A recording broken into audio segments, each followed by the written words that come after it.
اور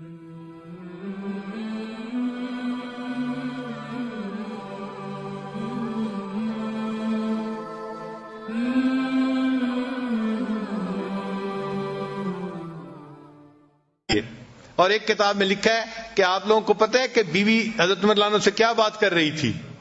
عجیب سی بات تھی، سن کے حیران ہو جائیں گے. وہ کہہ رہی تھی آپ جو رات کو مدینے میں گشت کرنے کے لیے جاتے ہیں نا، آپ اصل میں مدینے کی عورتوں کو دیکھنے کے لیے جاتے ہیں. اللہ اکبر کبیرہ، اللہ اکبر کبیرہ. یعنی حضرت عمر عنہ کا مقام دیکھیں کہ جن کو نبی علیہ السلام فرماتے ہیں کہ جس راستے پہ عمر جاتا ہے شیطان اس راستے کو چھوڑ دیتا ہے. جن کی دعائیں نبی علیہ السلام نے مانگی، جو اسلام کے لیے مؤید اور مددگار بن کے آئے، اور جو خلیفہ راشد تھے، ان کے بارے میں بیوی کی سوچ دیکھو، الگ سوچ ہے نا ذرا. تو وہ کہنے لگی کہ آپ تو رات کو پہرا جو دیتے ہیں نا مدینے میں جا کے، تو اس لیے دینے جاتے ہیں کہ آپ چاہتے ہیں کہ میں مدینے کی عورتوں کو جا کے دیکھوں. تو عورتیں ہیں بیچاری ناقصات العقل، اس لیے ان کو کہا گیا. تو وہ اس قسم کی باتیں سوچ لیتی ہیں، ذہن میں رکھ لیتی ہیں، اور کئی مرتبہ الٹی سیدھی بات کر مارتی ہیں. تو ان سے تحمل مزاجی ہی سے پیش آنا چاہیے.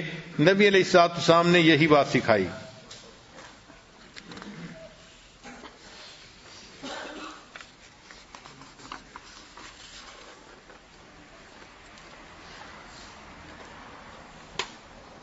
تو پہلی بات کہ خاوند کے اندر سینس آف ریسپانسبلٹی ہونی چاہیے، اور دوسری بات کہ خاوند کے اندر فوربیئرنس ہونی چاہیے، اور تیسری بات کہ خاوند کو چاہیے کہ اپنی بیوی کی بات کو سنے. یہ ایک ایسی غلطی ہے جو آج کے زمانے میں بہت سارے لوگ کرتے ہیں. فرصت ہی نہیں ہوتی بیوی سے بات سننے کی. حالانکہ اللہ تعالیٰ نے بیوی کی وائرنگ ہی ایسی کی ہے کہ جب خاوند شام کو گھر آتا ہے تو وہ اپنے گھر کی ساری کارگزاری سنائے بغیر نہیں رہ سکتی. وہ بات اس کے منہ سے نکلنی ہی ہوتی ہے. لیکن خاوند اگر اس کی بات نہیں سنتا تو پھر اس کا نقصان ہوتا ہے. اس نے بات تو کرنی ہے، وہ پھر یا اپنی کسی کلاس فیلو سے کرے گی، یا بہن سے کرے گی، یا اپنی والدہ سے کرے گی. اور جب وہ کسی تیسرے سے بات کرے گی تو ان کے مشورے ضروری نہیں کہ کوئی بہت مناسب ہوں اور جچے تلے ہوں، وہ الٹے سیدھے مشورے بھی ہو سکتے ہیں. ہمارے حضرت رحمۃ اللہ فرمایا کرتے تھے کہ میاں بیوی آپس میں ایک دوسرے کی وجہ سے کبھی نہیں جھگڑتے، ہمیشہ تیسرے کی وجہ سے جھگڑے ہوتے ہیں. اور واقعی ہم نے دیکھا ہے کہ جھگڑے کی بنیاد ہمیشہ کوئی نہ کوئی تیسرا ہوتا ہے، چاہے وہ لڑکی کی ماں ہو، لڑکی کی بہنیں ہو، یا لڑکے کی والدہ ہو، لڑکے کی بہنیں ہو. کوئی نہ کوئی تیسرا ہوتا ہے جو میاں بیوی کی ایکویشن خراب ہونے کا ذریعہ بنتا ہے. تو اس لیے خاوند کی یہ ذمہ داری ہے کہ جب وہ باہر سے آئے تو وہ 15-20 منٹ اپنی بیوی کے پاس بیٹھے اور اس سے اس کی بات چیت سنیں جو وہ کہنا چاہتی ہے. اچھا، یہ ضروری نہیں کہ اس بات چیت کا جواب بھی فوراً دیں. بیوی کو جواب نہیں فوراً چاہیے ہوتا، صرف بیوی نے کارگزاری سنانی ہوتی ہے. بس آپ توجہ کے ساتھ اس کی بات کو سنیں، اس کے ساتھ آئی کنٹیکٹ رکھیں تاکہ وہ فیل کریں کہ بڑی توجہ سے میری بات سنی جا رہی ہے. جب وہ بات کر لے گی نا تو وہ بڑی مطمئن ہو جائے گی. تو لسن ٹو یور وائف، یہ خاوند کی ذمہ داری بنتی ہے. پھر ایک صفت اور کہ گھر کے ماحول کو نیکی پر رکھنا یہ خاوند کی ذمہ داری ہوتی ہے. وہ اپنی بیوی کو بھی نیکی کی تلقین کرے، اپنے بچوں کو بھی نیکی کی تلقین کرے، اور بیوی کے ساتھ بیٹھ کے مشورہ کرے کہ ہم اپنے بچوں کو نیکی کی تربیت کیسے دے سکتے ہیں. یہ ذمہ داری خاوند کی ہے. کلکم رائن وکلکم مسئول عن رعیتہ، تم میں سے ہر آدمی چرواہے کی مانند ہے اور اس سے اس کے عیال کے بارے میں پوچھا جائے گا. تو خاوند سے بیوی اور بچوں کی دینداری کے بارے میں پوچھا جائے گا، اور عورت سے اس کے بچوں کی دینداری کے بارے میں پوچھا جائے گا. تو یہ بھی ذمہ داری مرد کی ہوتی ہے کہ گھر کا ماحول نیک رہے. ایسی آزادی نہ کرے کہ جی بیوی ٹی وی لے کے آ گئی ہے اور بیوی نے یہ لگوا لیا ہے اور بیوی نے یہ کر دیا ہے اور بچوں کے ذمے، ایسی بات ہرگز نہیں. مرد کی ذمہ داری ہوتی ہے نیکی کے اوپر کمپرومائز نہیں ہے، لیکن اس کو امپلیمنٹ محبت پیار سے کرے، اکھڑ مزاجی سے نہ کرے۔ اس طرح مسلمان نہ بنے کہ اس کے مسلمان بننے پہ باقی لوگ کافر بن جائیں، ایسے نہیں کرنا چاہیے۔ محبت پیار سے ان کو سمجھائے اور ان کو دین کی طرف لے کے آئے۔ محبت پیار ایسا نسخہ ہے کہ گھر کے سارے لوگ دین کے اوپر آ جانا آسانی سے آ جاتے ہیں۔ ایک مرتبہ لاہور کا ایک نوجوان میرے پاس آیا، اب اس کی شادی 1-2 مہینے پہلے ہوئی تھی، اور شادی کے چند ہی دنوں بعد یہ سلسلے میں داخل ہو گیا، بیعت ہو گیا۔ اب اس نے چہرے پہ داڑھی بھی سجا لی، نمازیں بھی پڑھنی شروع کر دیں، تو نیکی پہ آ گیا۔ اللہ کی شان کے ایک دن میرے پاس آیا، غصے میں تھا۔ میں نے پوچھا خیریت ہے؟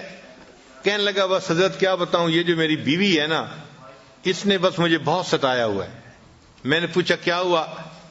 کہنے لگا کہ کہتا ہوں تو نماز نہیں پڑھتی، سر پہ دوپٹے کا خیال نہیں رکھتی، اور بالکل اس کو تو دین کا کوئی احساس ہی نہیں ہے، یہ تو اس نے تو میرا جو ہے نا جینا حرام کر دیا ہے۔ خیر خوب اس نے غصے میں چند باتیں کہیں، تو جب اس نے غصے میں باتیں کر لیں تو پھر میں نے اس سے پوچھا کہ اچھا یہ بتاؤ کہ جب شادی ہوئی تھی اس وقت آپ دیندار اسی طرح تھے جیسے آج ہیں، یا آپ بھی اسی طرح کے تھے؟ کہتے نہیں جی اس وقت تو میں بھی نمازیں نہیں پڑھتا تھا۔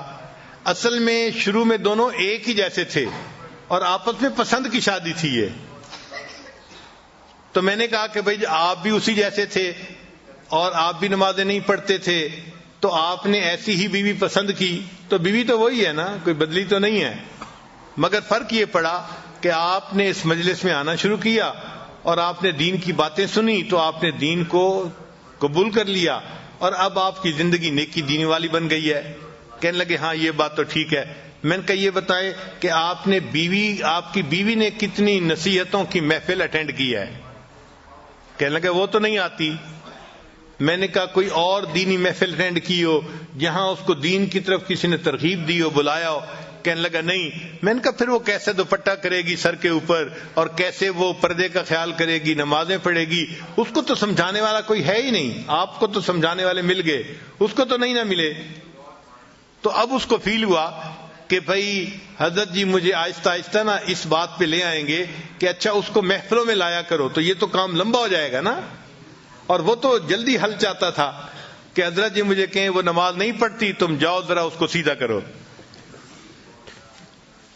خیر جب میں نے دیکھا کہ بھائی یہ خاموش تو ہو گیا ہے لیکن اس کے دل سے ابھی غصہ ختم نہیں ہوا، تو پھر میں نے اس سے بات کی۔ میں نے کہا دیکھیں آپ ہر سنت پہ اب عمل کرنے لگ گئے ہیں نا؟ کہنے لگا جی میری کوشش ہوتی ہے ہر بڑی اور ہر چھوٹی سنت کے اوپر عمل کروں، میری پوری زندگی سنت کے مطابق ہو جائے، اور آپ بھی یہی تلقین کرتے ہیں۔ میں نے کہا اچھا میں آج آپ کو ایک سنت بتاتا ہوں، آپ اس کے اوپر عمل کریں۔ کہنے لگا جی۔ میں نے کہا آپ واپس جاتے ہوئے کسی دکان سے مٹھائی کا ڈبہ ساتھ لے جائیں، اور جب گھر جائیں تو دسترخوان پہ جب ڈبہ رکھا جائے تو اس میں سے مٹھائی کا ایک پیس اٹھا کے اپنی بیوی کے منہ میں ڈالنا۔ جب میں نے کہا تو مجھ سے پوچھا جی؟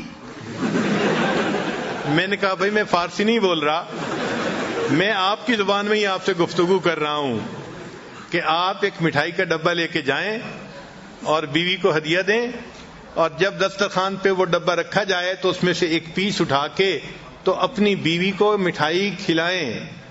جب میں نے کلیئر لفظوں میں پھر کہا پھر اس کو بات سمجھ میں آئی۔ کہنے لگا جی بہت اچھا۔ خیر وہ بندہ چلا گیا۔ اللہ کی شان کے چند دنوں کے بعد وہ آیا اور اس کی آنکھوں سے آنسو تھمتے نہیں تھے۔ میں نے پوچھا کیا ہوا؟ کہنے لگا حضرت خوشی کے آنسو ہیں۔ میں نے پوچھا کس خوشی کے؟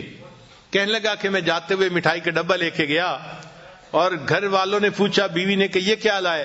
تو میں نے کہا میں آپ کے لیے گفٹ لے کے آیا ہوں۔ تو بڑی حیران ہوئی، اچھا آپ میرے لیے گفٹ لے کے آئے ہیں؟ میں نے کہا ہاں۔ تھوڑی دیر کے بعد پھر کھانے کا وقت آیا تو کھانے کے دسترخوان پر کھانا لگ گیا اور وہ مٹھائی کا ڈبہ بھی وہیں تھا۔ کہنے لگے میں نے آپ کی جو ہے وہ نصیحت کے مطابق مٹھائی کا ایک پیس اٹھایا اور ایک گلاب جامن میں نے اپنی بیوی کے طرف کیا، تو وہ میری طرف دیکھنے لگی کہ کیا مطلب ہے؟ میں نے کہا کہ یہ میں تمہیں خود اپنے ہاتھوں سے کھلانا چاہتا ہوں. کہنے لگے وہ حیران. خیر اس نے وہ گلاب جامن تو کھا لیا. پھر اس کے بعد تھوڑی دیر وہ سر جھکا کے بیٹھی رہی, کچھ سوچتی رہی. پھر مجھے کہنے لگی آپ نے آج ایسا کیوں کیا ہے, پہلے تو کبھی نہیں کیا. تو کہنے لگا کہ میں نے اسے کہا کہ حضرت نے مجھے بتایا کہ یہ نبی علیہ الصلوۃ والسلام کی سنت ہے, میں نے اس سنت کے اوپر عمل کیا ہے. کہنے لگا جب میں نے یہ بات بتائی اس میری بیوی کی آنکھوں میں سے آنسو ٹپک پڑے اور وہ کہنے لگی اچھا یہ نبی علیہ السلام کی سنت تھی. میں نے کہا ہاں. تو کہنے لگی اچھا کیا میں بھی اور سنتوں پہ عمل کر سکتی ہوں؟ تو میں نے کہا ہاں کر سکتی ہو. تو کہنے لگے وہیں بیٹھے ہوئے میری بیوی نے وعدہ کیا کہ میں آج کے بعد نمازیں بھی پڑھوں گی اور پردہ بھی کروں گی اور شریعت کے اوپر مکمل پابندی کر کے سنتوں والی زندگی میں بھی اختیار کروں گی. نبی علیہ الصلوۃ والسلام کی ایک سنت نے پورے گھر کے ماحول کو بدل کے رکھ دیا اور وہ بچی نیک بن گئی اور بعد میں وہ بچی عالمہ بھی بن گئی. تو گھر کے اندر نیکی کا ماحول رکھنا, نیکی کی تلقین کرتے رہنا, یہ خاوند کی ذمہ داری ہوتی ہے. ہمارے حضرت رحمت اللہ علیہ فرمایا کرتے تھے کہ جو خاوند اپنے گھر میں نیکی کے ماحول کا خیال نہیں کرتا, جو خاوند اپنے گھر میں نیکی کے ماحول کا خیال نہیں کرتا, اس گھر کے مردوں میں اور مردوں میں کوئی فرق نہیں ہوتا. یہ ہمارے حضرت مرشد عالم رحمۃ اللہ فرماتے تھے کہ جو مرد اپنے گھر میں گھر والوں کو نیکی کی تلقین نہیں کرتا, اس گھر کے مردوں میں اور اس گھر کے مردوں میں کوئی فرق نہیں ہوتا. تو یہ خاوند کی ذمہ داری ہوتی ہے. ایکسکیوز نہ کریں کہ جی میری بات سنتا کوئی نہیں, مانتا کیوں نہیں.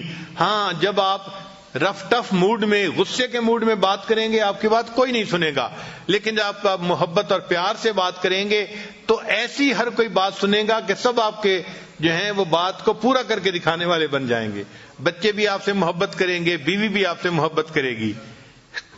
تو یہ صفت بھی خاوند کے اندر ہونی چاہیے.